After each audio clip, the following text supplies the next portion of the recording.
Welcome to Michael's Backyard Marina.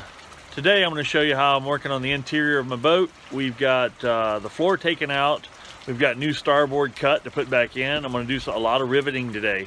So a lot of time lapse we're going to do. As you can see, it's raining. It's about 48 degrees out right now. It's a good day for being indoors working on my boat. I'm hoping to have it ready to rock and roll next weekend. We'll be sticking it in the water and giving it its maiden voyage for 2018. Enjoy the video. I'm going to walk you through some things I've done on the boat, and let's get started. Okay, what I've done here, folks, if you've been following me, I've actually ripped the floor out of this boat. It was a plywood floor that had been rotten. It was half-inch thick plywood. It was marine grade, but this boat's a 1976, and the floor had seen its better days. I have since pulled that out. As you can see, it's hard to see here maybe. You can see the kind of the tan yellow stripes there where the ribs are. I've painted it with Glovet in a previous video. Showed you how I mixed the Glovet to try to seal the rivets up in it. Today I'm going to fix a bunch of rivets that are down on these main ribs that you see down the middle of the boat. There's some rivets that go across the ribs that are not as tight as they need to be, so I'm going to drill them out and replace them. I'm going to put my foam back in the boat. And then I'm going to install, I've got all my starboard here cut to fit the bottom of the boat. I'm going to rivet that back in. So the reason I went with starboard is I wanted something that was permanent, more weather resistant, obviously. I can wash it down, don't have to worry about wood getting wet, and keep my boat nice and clean in between fishing trips. So let's get started. I'm going to do a few things here to get prepped, and I'll show you what I'm doing to pop my rivets in the boat. So yeah, what we're dealing with here is a 42-year-old boat. So yeah, the rivets are going to get a little loose on it. That's why the rivets down here that hook everything together might leak a little bit. There's a lot of winters, a lot of freezing and thawing, and a lot of just general vibration and whatnot over the years. So it needs a little tune-up. This is relatively inexpensive. I got the pot rivet gun. Sorry for the noise. Let's see here. I got the pot rivet gun here. The whole kit, the gun with the kit and everything, for like 43 bucks off eBay. I'm not looking for something that lasts me a whole lifetime. I just need something to get me through this job relatively cost effectively. So I'll let you know how it holds up, because I've got several hundred rivets to do, and we'll see if it does the job. And I didn't want to sit there and squeeze the normal pot rivet gun over and over. This allows me to put a lot of pressure down on the rivet while I'm installing the rivet, which makes it better fastener. So I think we're going to go to a time lapse as I work down the boat, and so have fun watching. Now, as you can see here, I bought several different sizes of rivets. They're all 3/16 diameter rivets, but if you look at the grip range right here, so this is the amount of range that they were, 2 pieces of metal thickness they could be to fasten together.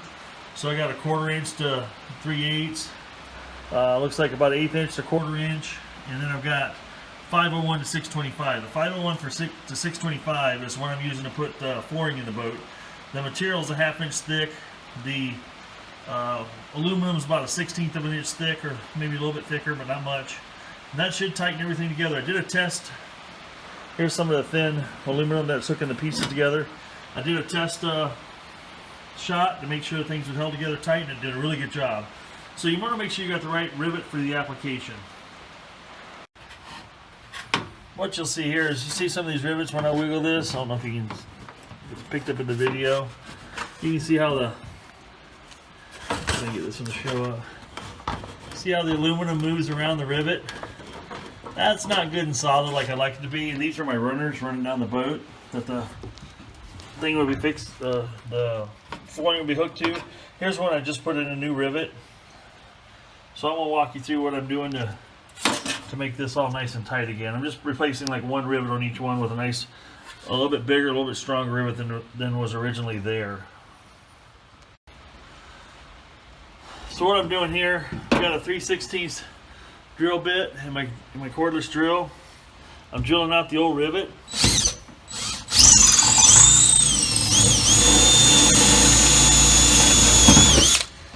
Some of them are a little more stubborn than others. They like to spin as a result of them being loose. Once you get the old rivet out, Now I bought a pneumatic rivet gun here because I got to do hundreds of these things in this boat, and I didn't want to end up with carpal tunnel by the time I was done. So then all you got to do is place the rivet in the hole, bottom it out like that, squeeze the trigger, and look how much more solid that is. That is so rigid now. By the time I do this down the length of these things, just one rivet each, this thing is going to be so much more solid than it used to be. So, like I said, right now I'm using the, let's see if I can get it in the picture here. These are 3/16 diameter rivets, range 126 to 250. And that's what's going through the two thicknesses here. And that is so solid. You got to keep in mind, this boat here was it's built in 76. So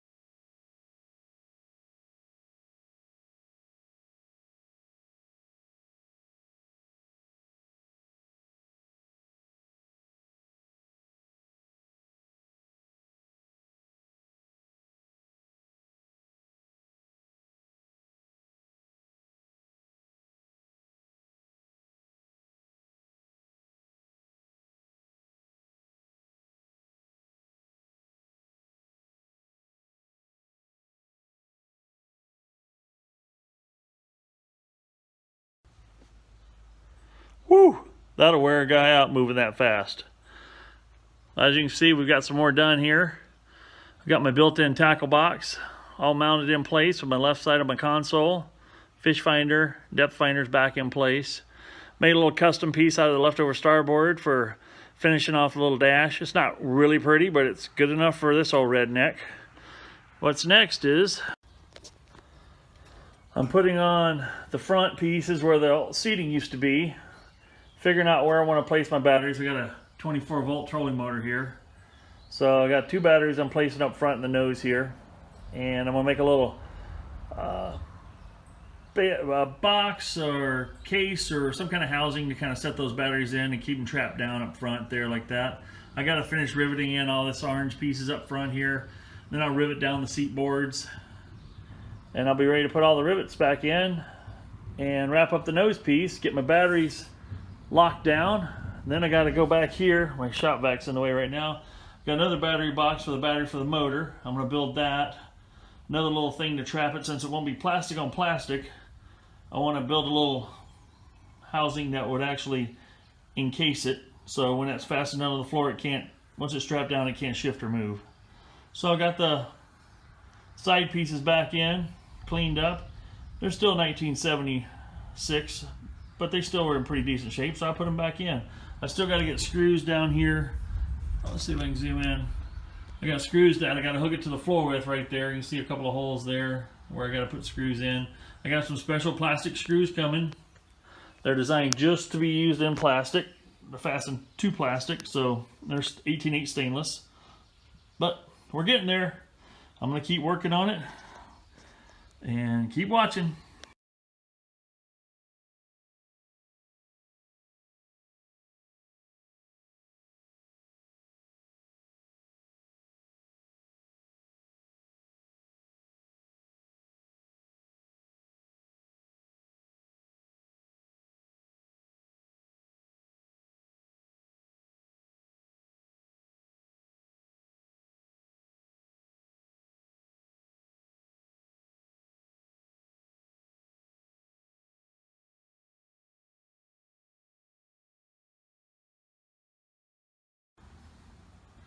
Okay folks, what I've got here is my old Mirax 18-gallon tank. I had a 12-gallon tank on my boat, and it worked great for me for the 3 times I had it out last summer. But this is the one I actually have one of my videos that I brazed the hole shut in. And I got a new gauge sending unit ordered for it. Should be in next week. I'll be installing that and making sure that works. But what I'm doing now, as you can see, I'm just putting some silicone and some rubber padding on the bottom of this. Because now that I got this new starboard flooring, and this has keepers that go on each end to trap it, but I want something to dampen the vibration. So I'm taking some silicone, some all-weather silicone clear, and I'm just hooking this rubber to the bottom, just to give it that little added absorption.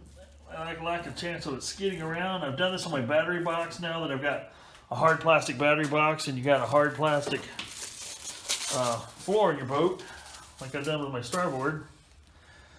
This way it will. Uh-oh, I just ran out.